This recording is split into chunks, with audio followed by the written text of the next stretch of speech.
You're learning something. This is all about part of a learning curve. And you've got to try to find out. If you don't try, you won't find out, you won't learn. So, yeah, just give it a try, give it a bash. What was I looking for, guys? Oh, the mushrooms, wasn't I? Sorry. I got a bit distracted. Where are my mushrooms? I'm sure I had some mushrooms in here.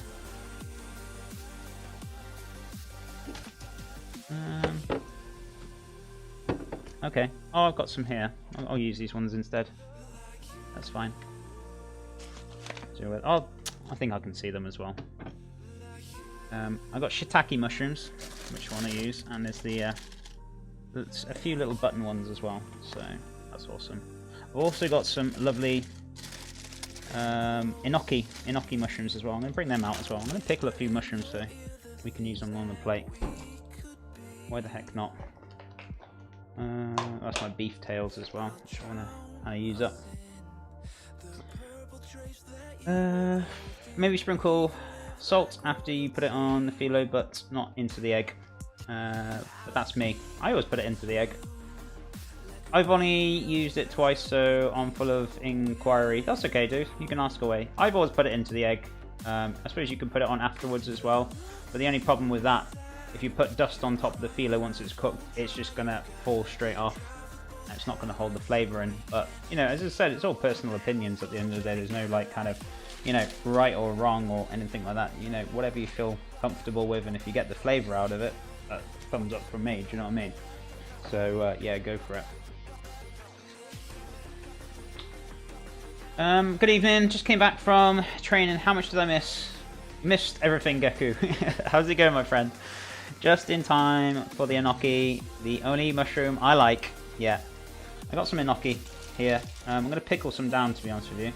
So, yeah, as I said, I got some here. Lovely enoki.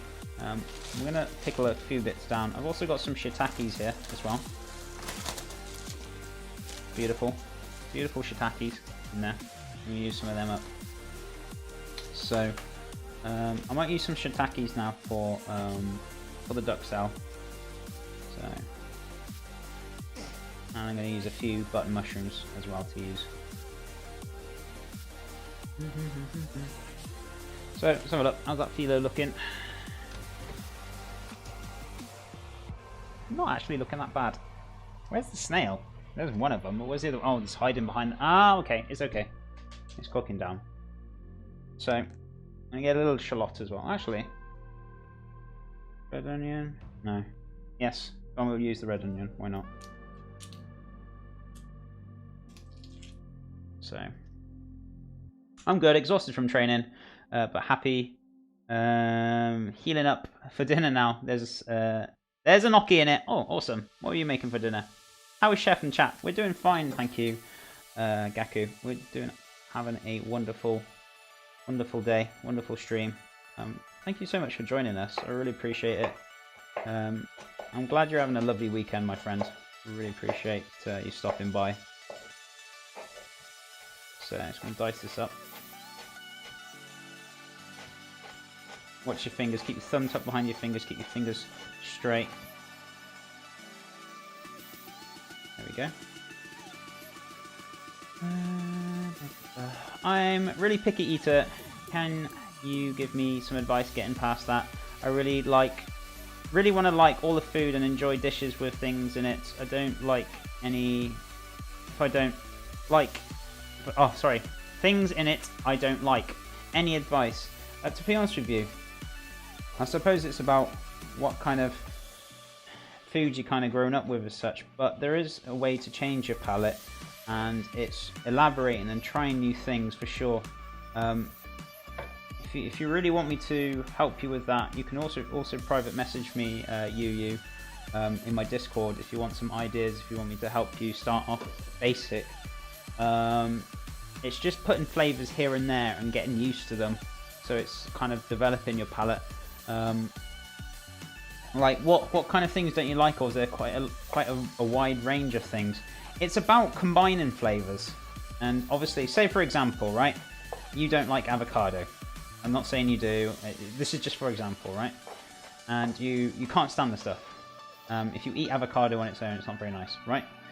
If you make like a guacamole or a salsa out of it, like for example what I made, maybe put some avocado in there and it'll help enrich it, what I made for this morning. That will help you actually start developing the flavors for things, for flavors. So it's all about just trying things, even if you don't like them, just keep trying them now and again, because eventually your palate will change and it'll start adapting to things that you're not too fond of.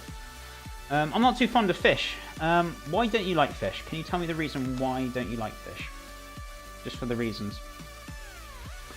I'm making a list with things to pack, and my mum is acting like I'm joining the army. Oh, you mean for the house move, Goldie? That's hilarious. It is a big thing, moving house. You might try going out to eat with other people. Try some what they order. No need to commit to a full meal or something, but you can try things you might not have. Yeah, exactly. That as well. Thank you, Diablo. Going out and ordering things that you don't usually have. Being a bit daring, and, you know, even if you don't like it, at least you've tried it. That is the main thing, you know. So, yeah, trying new things you haven't tried before, and, you know, just try dishes out.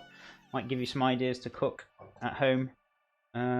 You know, it's just giving stuff a go and experimenting at home as well. Trying new flavors, mixing them up. You know, see what you fancy, and then try playing around with the flavors. So, yeah. Well, when I was younger, my pop made a fish dish that got me and my mum sick, and never since then I haven't really been able to stomach it, except Alaskan halibut. Okay. Was the fish off or something, was it? Or it depends what puts you off. If it's like the thought of it, then to be honest with you, fish should not be fishy. It should be nice and fresh. It should be, you know, no smell to it, otherwise it's old fish. It's not gone off or anything, but if that's the case, it's just probably trying to find the fish a great supplier, and then just using really delicate flavors, kind of, so to speak, or maybe putting some other flavors in there to help you enjoy it a little bit more, to start you off. So, you know, I don't know, I can't. It depends on what fish you want, really, and what flavors, and just playing around with it. Maybe making some, I don't know, kind of fish tacos or something, for example. Cooking the fish off and dicing it up, or, you know, whichever it may be. Or, you know, you can try anything. Fish should not be fishy. You are punny chef. Fish should not be fishy. You are a punny chef. Thank you so much, Joe. Appreciate it. Thank you guys. Definitely some food for thought. Yeah, I think the fish was bad. I probably just need to get get it cooked in a proper way. Yeah, and just make sure it's from a proper supplier that is properly fresh. It shouldn't be smelling bad. So yeah, get it from a good supplier, and you know, get yourself back into fresh fish again, my friend. It's just taking those little baby steps. That's all. Wait. Almost forgot about the philo then. Almost. It's okay. Ah, they're fine. They're okay. Oh, watch your hands. So I'm going to let them cool down. Got the little snailies going.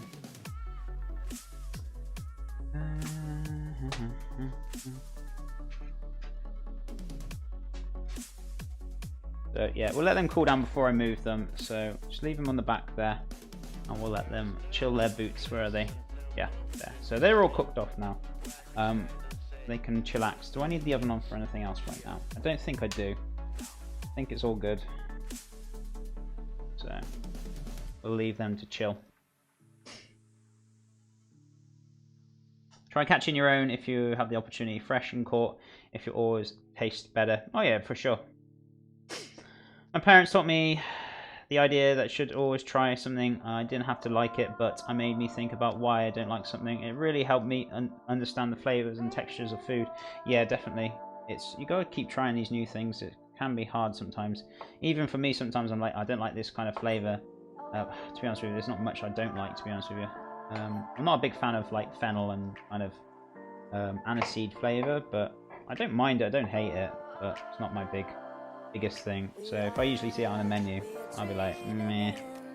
Don't really, even though the dish could probably be absolutely amazing, but it's just the way we think things. You know, even I do it sometimes. And it's probably like an amazing dish. It's like the other day I had that when I made that faux soup with aniseed in it.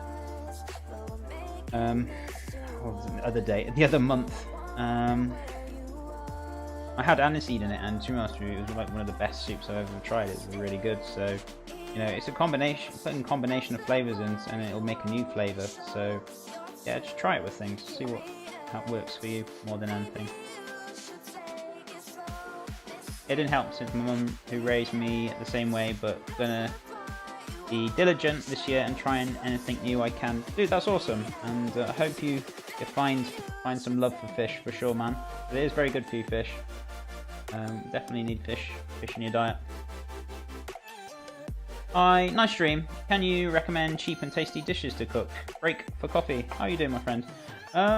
It depends what kind of food you're into, or is it a breakfast dish? Is it a dinner dish?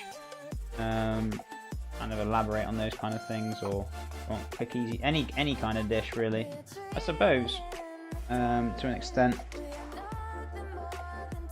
Breakfast dishes are pretty quick and easy and cheap, depending on what kind of stuff you have on there, but yeah, they're pretty good and pretty cheap. I don't know, I guess making like some I think right now, I really can't think. I love this. Put chef on the spot, why not? I'll have a little think now, so to be honest with you, I don't really find anything too expensive unless you're like buying like scallops or lobster or something like that, but to be honest with you, anything's like reasonable price for me, to be honest.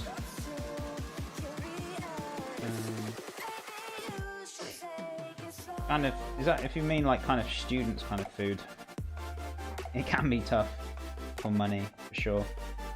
My best bet to make the cheaper prices, you can still have delicious dishes, but actually some supermarkets usually have like a reduced section, and if you've got a freezer, it'll save you a lot of money as well. So if you can freeze your stuff down for that week and use up the food within the week, it's actually not that bad. So if you buy like reduced items that are in the supermarket that are about to go out of date, like a day before, you freeze them down, you can have them for longer, and you can, you know, have them within the week. So I guess that's my main kind of tip for you if you want to kind of save on the money, kind of, so to speak. If you don't have that, then I don't know, I'll think of a few dishes that are kind of cheap, so to speak. I'm glad you're enjoying the stream though. Welcome to the channel. Break for coffee.